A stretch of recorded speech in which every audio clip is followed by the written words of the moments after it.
13 avril, une sagesse pour aujourd'hui. Âme dans l'abondance. L'âme du paresseux a des désirs qui n'aboutissent à rien, mais l'âme des hommes actifs sera dans l'abondance. Proverbe 13, verset 4.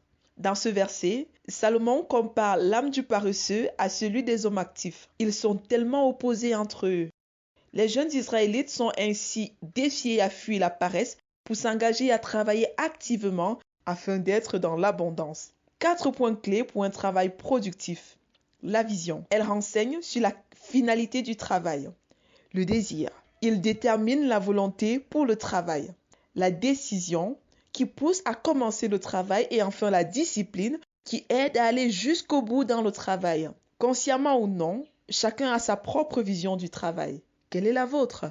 Premièrement, si nous ne sommes pas conscients de notre vision du travail, c'est que nous n'en avons pas et dont au mieux, nous travaillons comme des animaux.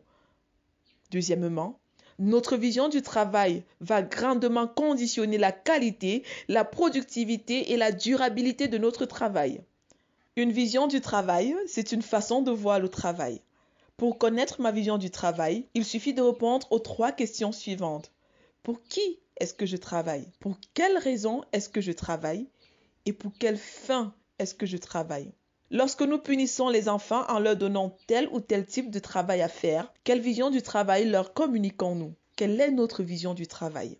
Jésus dit, « Moi, je suis venu afin que les brebis aient la vie et qu'elle l'ait en abondance. » Jean 10, 10b. En disant cette parole aux pharisiens, Jésus leur déclinait ainsi sa double identité de Christ, Fils de Dieu, véritable patron de tout travail et la source de toute vie abondante. Vérité. Jésus-Christ est le véritable patron de tout travail et la source de toute vie abondante. Application. Croire en Jésus-Christ pour recevoir une vision saine du travail et une abondance de vie afin d'abonder en générosité. Exhortation. Que celui qui dérobait ne dérobe plus, mais qu'il prenne plutôt de la peine en travaillant honnêtement de ses mains pour avoir de quoi donner à celui qui est dans le besoin. Éphésiens 4, 28. Prions ensemble. Père, donne-moi ta vision du travail, que par ta grâce, je sois zélé et discipliné pour travailler de manière active afin d'être dans l'abondance selon ta volonté et de partager cette abondance avec ceux qui sont dans le besoin. Au nom de Jésus. Amen. Lecture pour